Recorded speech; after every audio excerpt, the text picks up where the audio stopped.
ಒಂದಾನೊಂದು ಕಾಲದಲ್ಲಿ ಹಸಿರು ಕಾಡಿನಲ್ಲಿ ಅನೇಕ ಪ್ರಾಣಿಗಳು ಸಂತೋಷವಾಗಿ ವಾಸಿಸುತ್ತಿದ್ದವು. ಕಾಡಿನ ರಾಜ ಸಿಂಹ ಯಾವಾಗಲೂ ಗಂಭೀರವಾಗಿ ನಡೆದುಕೊಳ್ಳುತ್ತಿದ್ದ. ಆದರೆ ಅಲ್ಲಿ ವಾಸಿಸುತ್ತಿದ್ದ ಕೋತಿ ರಾಮು ತುಂಬಾ ಕುತೂಹಲದವನು, ಹಾಸ್ಯಪ್ರಿಯನೂ ಆಗಿದ್ದ, ಯಾವಾಗಲೂ ಎಲ್ಲರನ್ನೂ ನಗಿಸುತ್ತಿದ್ದ. ಒಂದು ದಿನ ಕಾಡಿನಲ್ಲಿ ಸಭೆ ನಡೆಯಿತು. ಎಲ್ಲಾ ಪ್ರಾಣಿಗಳು ಸೇರಿ ಕಾಡನ್ನು ಸ್ವಚ್ಛವಾಗಿಡೋಣ ಎಂದು ತೀರ್ಮಾನಿಸಿದರು. ಸಿಂಹ ಗಂಭೀರವಾಗಿ ಹೇಳಿತು, ಪ್ರತಿಯೊಬ್ಬ ಪ್ರಾಣಿ ಕೆಲಸ ಮಾಡಬೇಕು.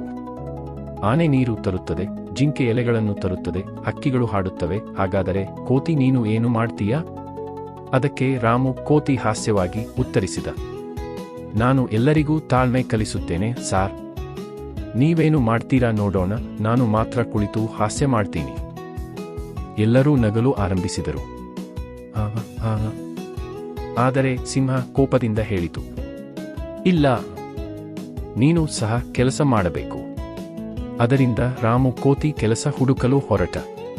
ಅದು ಒಂದು ದೊಡ್ಡ ಬಾಳೆಹಣ್ಣು ತಂದು ಎಲ್ಲರ ಮುಂದೆ ಇಟ್ಟು ಹೇಳಿತು, ಆದರೆ ಕೋತಿ ಕೆಲಸ ಮಾಡದೆ ಎಲ್ಲಾ ಪ್ರಾಣಿಗಳಿಗೆ ಒಂದು ಪರೀಕ್ಷೆ ಕೊಡುತ್ತೇನೆ ಎಂದು